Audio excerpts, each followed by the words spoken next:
Hi folks, welcome to Learn with me.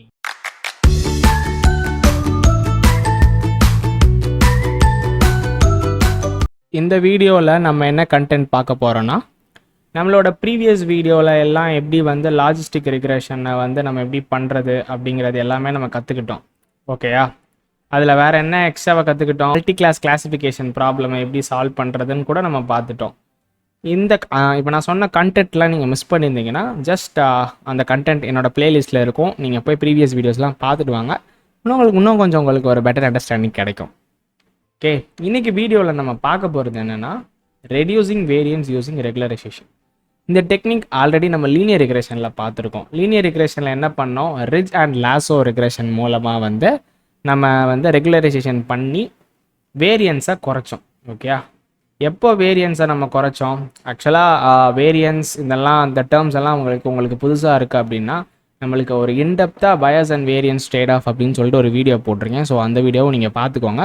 So உங்களுக்கு அந்த bias and வேரியன்ஸுக்கான full understanding உங்களுக்கு கிடைக்கும். இப்போ நம்ம கான்செப்ட்டுக்கு வரலாம். ஃபர்ஸ்ட் என்னென்னா வேரியன்ஸ். ஓகே, இப்போ வேரியன்ஸை குறைக்கணும். எந்த இடத்துல நம்ம ஆல்ரெடி குறைப்போம் வேரியன்ஸை? Low bias and high variance. எங்கே வந்து low bias and high variance இருக்கும்? எப்போ வந்து நம்ம ஓவர் ஃபிட்டிங் பண்ணுறோமோ அந்த கண்டிஷனில் நம்மளுக்கு low bias and high variance இருக்கும். அந்த இடத்துல அந்த ப்ராப்ளமை எலிமினேட் பண்ணுறதுக்காக தான் நம்ம ரெகுலரைசேஷன் டெக்னிக் யூஸ் பண்ணுவோம். ரெகுலரைசேஷன் டெக்னிக் என்ன பண்ணுன்னா, காம்ப்ளெக்ஸ் மாடல்ஸோட வந்து பெனல்ட்டியை ஆட் பண்ணி அதோட வேரியன்ஸை குறைச்சிரும். காம்ப்ளெக்ஸ் மாடல்னால் என்னென்னா இந்த ஓவர் ஃபிட்டிங் மாடல் தான். ஓவர் ஃபிட்டிங் மாடல்னால் என்னென்னா, இப்போது நம்மளோட டேட்டா பாயிண்ட்ஸ் எல்லாம் இப்படி இருக்குதா, சாதாரணமாக ஒரு லீனியர் ரிக்ரெஷன் இப்படி கோடு வரைஞ்சோன்னா அது கரெக்டான ஒரு ஜெனரலைஸ்டான மாடல். அதுக்கு பதிலாக நம்ம என்ன பண்ணுவோம்னா, நம்ம மாடலை நல்லா ஃப்ளெக்சிபிளாக எல்லா பாயிண்ட்டையும் டச் பண்ணுற மாதிரி வரைஞ்சிட்டோம். நம்மளோட ரிக்ரெஷன் லைன் அப்படி வரைஞ்சிருச்சுன்னா அந்த இடத்துல என்ன ஆகும்னா அதை தான் வந்து காம்ப்ளெக்ஸ் மாடல் அப்படின்னு சொல்லி டினோட் பண்ணுறாங்க. அந்த காம்ப்ளெக்ஸ் மாடலுக்கெல்லாம் வந்து நம்ம இந்த L1 L2 அப்படின்னு சொல்லிட்டு ஒரு பெனால்ட்டி ஆட் பண்ணி நம்மளோட லாஸ் ஃபங்க்ஷனோட சேர்த்து இந்த இடத்துல லாஸ் ஃபங்க்ஷன் லாஸ்ட் ப்ரீவியஸாக லீனியர் ரிக்ரெஷனில் ஸ்கொயர் எரர் கூட நம்ம ஆட் பண்ணோம். அதே மாதிரி இங்கே நம்ம என்ன ஃபங்க்ஷன் இருக்குது லாஸ் ஃபங்க்ஷன் யூஸ் பண்ணுறது? இங்கே நம்ம யூஸ் பண்ண போகிற லாஸ் ஃபங்க்ஷன் என்னென்னா சிக்மாய்ட் ஃபங்க்ஷன். ஸோ அந்த ஃபங்க்ஷன் கூட இதை ஆட் பண்ணோன்னா இது என்ன பண்ணுன்னா சம் பெனால்ட்டியை வந்து நம்மளோட லாஸ் ஃபங்க்ஷன் கூட ஆட் பண்ணி வேரியன்ஸை டவுன் பண்ணி விட்டுரும். ஸோ தட் நம்மளோட மாடல் வந்து லோ பயாஸ் லோ வேரியன்ஸ் அப்படின்னு சொல்லிட்டு ஒரு ஜென்ரலைஸ்டான model which actually performs good in training டேட்டாலையும் நல்லா பெர்ஃபார்ம் பண்ணும், டெஸ்ட் டேட்டாலையும் நல்லா பெர்ஃபார்ம் பண்ணும். அதுதான் ஜென்ரலைஸ்டு மாடல் நம்ம சொல்லுவோம். இங்கே ஃபார்முலா வைஸ் பார்க்கும்போது த சேம் எக்ஸாக்ட் லாஸோ ரிக்ரெஷனுக்கு என்ன ஃபார்முலா யூஸ் பண்ணோமோ அதே ஃபார்முலா தான். இங்கே வந்து நம்ம என்ன இருக்குன்னா மாடுலஸ் இருக்கும், ரிட்ஜில் பார்க்கும்போது அதை வந்து நம்ம ஸ்கொயர் பண்ணியிருப்போம், அவ்வளோதான் வித்தியாசம். ஸோ இந்த ரெண்டு ஃபார்முலாஸ் யூஸ் பண்ணி நம்ம ரெகுலரைசேஷனில் குறைக்கலாம். இப்போ வாங்க டேரெக்டாக வந்து நம்ம ஹேண்ட்ஸ் ஆன்குள்ளே போகலாம். அங்கே போகும்போது ஒரு சில tips and tricks and also the parameters பற்றியும் ஒரு சில நாலேஜஸ்லாம் அங்கே நான் உங்களுக்கு கொடுக்குறேன். நம்ம என்ன பண்ண போகிறோம் நான் சொல்லியிருக்கேன், ரெடியூசிங் வேரியன்ஸ் த்ரூவிங் ரெகுலரைசேஷன் டெக்னிக் மூலமாக நம்ம குறைக்க போகிறோன்னு நான் சொல்லியிருக்கேன். அப்போனா நம்மளுக்கு என்ன பண்ண போகிறோன்னா ஒரு சில ஹைப்பர் பேராமீட்டரை நம்ம வந்து சிவி எடுக்கும். சிவிங்கிறது என்ன அர்த்தம்னா கிராஸ் வேலிடேஷன்ஸ். ஸோ இது வரைக்கும் உங்கள் எல்லாருக்கும் நான் வந்து கிராஸ் வேலிடேஷன்ஸ் பற்றியும் ஹைப்பர் பேராமீட்டர் டூனிங் பற்றி நான் எதுவுமே சொல்லித்தரல. இப்போ வரைக்கும் அது ஒரு பேராமீட்டர். ஓகே, கிராஸ் வேலிடேஷன்ங்கிறது வந்து ஒரு ஃபங்க்ஷன். அந்த ஃபங்க்ஷனில் ஒரு பேராமீட்டர் இருக்கும். அந்த பேராமீட்டரை ஆல்டர் பண்ணுறதுனால நம்மளோட அல்காரிதம் வந்து கொஞ்சம் ஆப்டிமைசேஷன் நடக்கும். ஆப்டிமைசேஷன்னா இப்போ ஒரு விஷயம் நம்ம பண்ணுறோம் பார்த்தீங்களா, ஒரு சில சேஞ்சஸ் எல்லாம் பண்ணி வேரியன்ஸை டவுன் பண்ணுறோம்ல, அதுவே set of example for optimisation. சரியா? அதே மாதிரி இந்த ஹைப்பர் பேராமீட்டர் நம்ம ஆல்ஃபான்னு ஒரு பேராமீட்டர் பார்த்துருப்போம். ஸோ அந்த பேராமீட்டர் ஃபுல்லமாக ஆல்டர் பண்ணுறதுனால நம்மளால் ஒரு ஜெனரலைஸ்டு மாடலை எப்படி ஃபார்ம் பண்ணுறது தான் வந்து ஒரு சின்ன ஒரு எப்படி சொல்கிறதுனா கான்செப்ட்குள்ளே போகாமல் இப்போ வரைக்கும் நம்ம கண்டென்ட்டில் புரியணும்ல, அந்த பேராமீட்டர் என்னென்ன நம்ம தெரியாமல் யோசிக்கக்கூடாதுல, அதுக்காக நான் சின்ன விஷயம் நான் சொல்கிறேன். ஹைப்பர் பேராமீட்டர் ஆப்டிமைசேஷனுக்குள்ளே போகும்போது உங்களுக்கு டீட்டெயிலாக அதை பற்றி எல்லாமே தெரியும். இங்கே நான் என்ன பண்ணியிருக்கேன், நான் சொன்ன மாதிரியே logistic regression CV cross validation தனியாக இருக்கும், அதை இம்போர்ட் பண்ணிக்கோங்க. டேட்டா செட்ஸ் நம்ம ஸ்கைக்கிட்டில் என்னோட எக்ஸாம்பிள் டேட்டாஸ் தான் யூஸ் பண்ண போகிறோம். ஸ்டாண்டர்ட் ஸ்கேலர், இந்த ஸ்டாண்டர்ட் ஸ்கேலர் தான் ரொம்ப முக்கியம். பிகாஸ் ஏன்னா லாஜிஸ்டிக் ரிக்ரெஷனில் எப்பயுமே நம்ம வந்து ஸ்டாண்டர்டைஸ் பண்ணி வச்சுக்கணும் நம்மளோட டேட்டா செட்ஸில் இருக்கிற வேல்யூஸ் எல்லாத்தையும். ஸோ ஐரிஸ் டேட்டா செட்டை நான் எடுத்திருக்கேன், ஸ்டாண்டர்ட் ஸ்கேலரை எடுத்து நம்மளோட ஃபீச்சர்ஸ் எல்லாத்தையும் வந்து நான் ஃபிட் அண்ட் ட்ரான்ஸ்ஃபார்ம் பண்ணிட்டேன். இந்த எக்ஸாக்ட் சேம் நம்ம பார்க்கக்கூடிய ஒரு விஷயம் இப்போ என்னென்னா இந்த ஃபங்க்ஷன் தான், இந்த கிளாசிஃபையர் ஆப்ஜெக்ட். இந்த கிளாசிஃபையர் ஆப்ஜெக்டில் தான் நம்ம ஒரு சில சேஞ்சஸ் பண்ண போகிறோம். L2 penalty. L2 பெனால்ட்டியில் நம்ம என்ன யூஸ் பண்ண போகிறோம், ரிட்ஜ் யூஸ் பண்ண போகிறோம். ஓகே, இந்த இடத்துல ரிட்ஜ்னா நம்ம என்ன வரும் formula summation of j is equal to 1 up to the features beta j of coefficient square பண்ணிடணும். இதுதான் வந்து L2 பெனால்ட்டி பண்ணக்கூடிய ஒரு விஷயம். இங்கே சிஎஸ்னு ஒரு பேராமீட்டர் இருக்குது. அப்படின்னா என்னங்கிறத நான் சொல்கிறேன். அடுத்து ரேண்டம் ஸ்டேட் ஏன் 0 வச்சுருக்கணும் இன்டீஜர்னு சொல்லிட்டு சூடோ ஜென்ரேட்டர் அல்காரிதம் மூலமாக வந்து அதோட ரேண்டம் வேல்யூஸை எடுத்துக்கிறதுக்காக நம்ம இன்டீஜர் கொடுப்போம் நான் சொல்லியிருக்கேன். இங்கே புதுசாக ஒரு பேராமீட்டர் இருக்குது n jobs is equal to -1. n jobs is equal to -1னா வேறு ஒன்றுமே கிடையாது. நம்மளோட கம்ப்யூட்டர் ஆர்கிடெக்சர்லேயே வந்து ப்ராசஸர்ஸ்லாம் இருக்கும்ல, ப்ராசஸர்ஸ் எல்லாம் இருக்கும். n jobs -1 கொடுத்தோன்னா இது என்ன பண்ணோன்னா நம்ம கம்ப்யூட்டரில் எவ்வளோ ப்ராசஸர்ஸ் அவைலபிள் இருக்கோ அந்த ப்ராசஸர் எல்லாத்தையும் யூஸ் பண்ணி நம்மளோட மாடலை பில்ட் பண்ணும். அவைலபிள் என்னென்ன இப்போ வந்து நம்மளுக்கு இந்த 16 கோர்ஸ் 18 த்ரெட்ஸு 16 த்ரெட்ஸு அப்படின்லாம் சொல்லுவாங்களே நம்மளோட ஆர்கிடெக்சரில். இத்தனை கோர் i3 கோர் i7 நான் வந்து ரொம்ப ஆர்கிடெக்சர் வைஸ் நான் போல ஜஸ்ட் சிம்பிளிஃபைடாக முடியும்னு நினைக்கிறேன். கோர் i3 i7லாம் இப்போ வந்து 8 கோர்ஸ் 16 கோர்ஸ் அப்படின்னு சொல்லுவாங்கள்ல.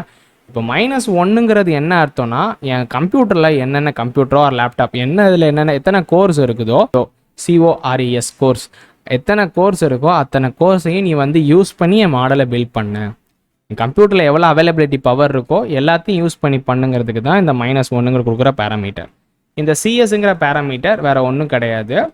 இப்போது நம்மளோட காமனாக நான் சொன்னேன்ல நம்ம ஹைப்பர் பேராமீட்டர் அப்படி ஆல்ஃபாங்கிறத மூலமாக மாற்றுவோம் அப்படின்னு சொல்லிட்டு அதுதான் வந்து இங்கே என்ன சொல்கிறாங்கன்னா அதை ரெசிப்ரோக்கலாக பண்ணிட்டு தான் சின்னு ஒரு பேராமீட்டர் சொல்லி இருக்குது. அந்த ஆல்ஃபாங்கிற அந்த பேராமீட்டரை ரெசிப்ரோக்கல் பண்ண தான் அந்த சி.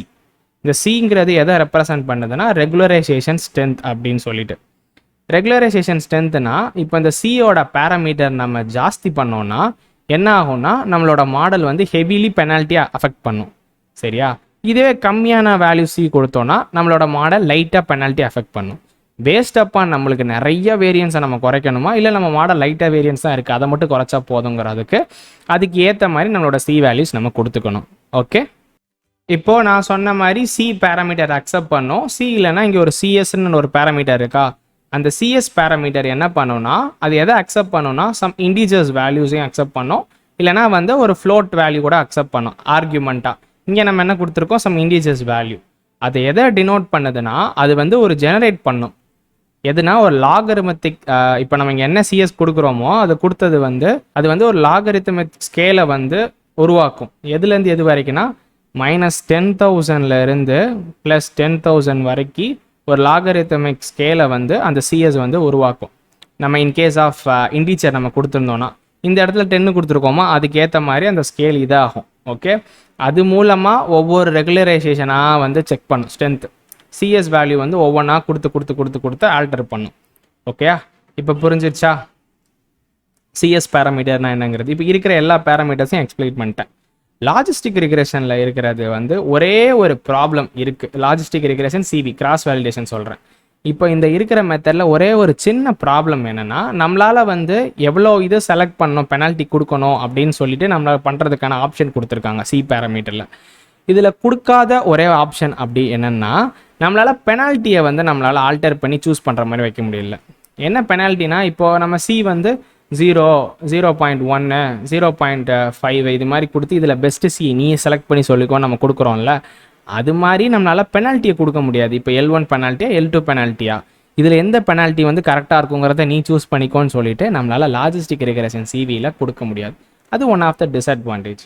பட் ஆனால் பண்ணால் நம்மளுக்கு என்ன ஆகும்னா அதை நம்ம யூஸ் பண்ணலாம். இன்கேஸ் நம்ம யூஸ் பண்ணியிருந்தோம்னா நம்மளோட மாடல் செலெக்ஷன் பண்ணுறோம் பார்த்தீங்களா, அது ரொம்ப லெஸ் எஃபிஷியண்ட்டான மாடல் செலெக்ஷன் டெக்னிக்ஸை தான் நம்ம எடுத்து சூஸ் பண்ணி பண்ண முடியும். பண்ணனா ஒரு மாடல் செலெக்ஷன்லேயே ஒரு லெஸ் எஃபிஷியண்ட்டான மாடலை வேணுக்குனே நம்மளுக்கே தெரிஞ்சு நம்ம கிரியேட் பண்ணுவோமா? பண்ண மாட்டோம்ல.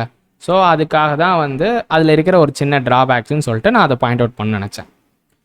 சரியா, இப்போ நம்ம வந்து கோடை ரன்னே பண்ணல, ரன் பண்ணிடலாமா? ஃபஸ்ட்டு நம்ம டேட்டாஸ் எல்லாம் இம்போர்ட் பண்ணிடுவோம். அடுத்த டேட்டா லோட் பண்ணியாச்சு, லைப்ரரிஸ் இம்போர்ட் பண்ணியாச்சு, ஸ்கேலர்ஸையும் இது பண்ணியாச்சு, சிஎஸ்ஸும் பண்ணியாச்சு. அவ்வளோதான் மாடல். இது ரொம்ப சிம்பிளிஃபைடாக இருக்கும். என்ன வெறுமனே இது மட்டும் பண்ணுறேன்னு சொல்லி நினைக்க வேணாம்.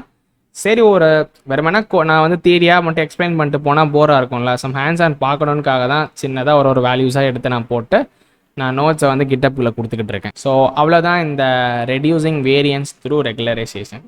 இதிலேருந்து சிம்பிளாக ஒரு விஷயம் நீங்கள் புரிஞ்சுக்கணும் அப்படின்னா, நான் அப்படியே வரிசையாக நான் உங்களுக்கு சொல்லிட்டு போகிறேன் பாருங்கள். நம்மளோட டேட்டா வந்து ஓவர் ஃபிட்டிங் நடந்துச்சுன்னா, ஓவர் ஃபிட்டிங் என்ன நடக்கும்னா ஹை வேரியன்ஸ் இருக்கிற இடத்துல நடந்துச்சுன்னா, அந்த இடத்துல ரெகுலரைசேஷன் மூலமாக நம்மளோட லாஜிஸ்டிக் ரிக்ரெஷனை நல்லா பெர்ஃபார்ம் பண்ணுற மாடலாக மாற்ற முடியும். அதுக்கு என்ன நம்ம பண்ணோம்னா, லாஜிஸ்டிக் ரிக்ரெஷன் சீவிங் அப்படிங்கிறத ஒன்று எடுத்து அதில் நம்ம பெனால்ட்டி ஆட் பண்ணணும். L1 பெனால்ட்டியா L2 பெனால்ட்டியா. அப்புறம் அதில் ரெகுலரைசேஷன் ஸ்ட்ரென்த்துன்னு சொல்லிட்டு ஒரு பேராமீட்டர் இருக்குது. அந்த பேராமீட்டரில் நம்ம எவ்வளோங்கிற வேல்யூஸை நம்ம கொடுத்தோன்னா அந்த மாடல் வந்து அதுக்கேற்ற மாதிரி பெனால்ட்டியை வந்து நம்மளோட மாடலுக்கு வந்து நம்மளோட லீனியர் ரெகுலேஷனுக்கு வந்து கொடுக்கும். ஸோ அது கொடுக்குற மூலமாக நம்மளோட ரெகுலரைசேஷன் வந்து நடந்து நம்மளோட வேரியன்ஸ் குறைஞ்சிரும். இவ்வளோ தான் இந்த வீடியோவிலேருந்து நீங்கள் புரிஞ்சுக்கக்கூடிய விஷயம். ஓகே, அடுத்த வீடியோவில் நம்ம என்ன பார்க்க போகிறோன்னா, ஒரு வெரி லார்ஜ் டேட்டாவை எப்படி வந்து கிளாசிஃபிகேஷன் ப்ராப்ளமில் எழுதுறது அப்படிங்கிற ஒரு கான்செப்டும், கிரேடியன்ட் டிசன்ட் அப்படின்னு சொல்லிட்டு ஒரு சின்ன கான்செப்ட் இருக்குது. அந்த 2 கான்செப்ட் பற்றி அடுத்த வீடியோவில் நம்ம பார்க்கலாம். உங்கள் எல்லாருக்கும் இந்த கண்டென்ட் பிடிச்சிருக்குன்னு நினைக்கிறேன். பிடிச்சிருந்ததுன்னா மறக்காமல் கீழே இருக்கிற அந்த லைக் பட்டனை கிளிக் பண்ணி என்னை மோட்டிவேட் பண்ணுங்கள். அப்புறம் முக்கியமான விஷயம், உங்கள் ஃப்ரெண்ட்ஸ் யாராவது மிஷின் லேர்னிங், டேட்டா சயின்ஸ், அதுக்கப்புறம் நிறைய சாஃப்ட்வேர் ரிலேட்டடான விஷயங்கள் இதெல்லாம் கற்றுக்கணுன்னு ஆசைப்படுறாங்க. பட் அவங்களுக்கு இங்கிலீஷில் கற்றுக்க முடியாது, தமிழில் தான் கற்றுக்கணும் அப்படிங்கிற மாதிரி ஒரு பேரியர் அவங்களுக்கு இருந்துச்சுன்னா நம்ம சேனலை அவங்களுக்கு ஷேர் பண்ணி விடுங்க. உண்மையிலே ரொம்ப யூஸ்ஃபுல்லாக இருக்கும். அப்புறம் சொல்ல மறந்துட்டேன், முக்கியமான விஷயம், கீழே இருக்க அந்த சப்ஸ்கிரிப்ஷன் பட்டனை கிளிக் பண்ணிவிட்டு ஆளில் போட்டுக்கோங்க. அப்போ தான் நான் போகிற கண்டென்ட் உங்ககிட்ட வரும். அடுத்த ஒரு வீடியோவில் பார்க்குறேன். அது வரைக்கும் டாட்டா, பை பாய்.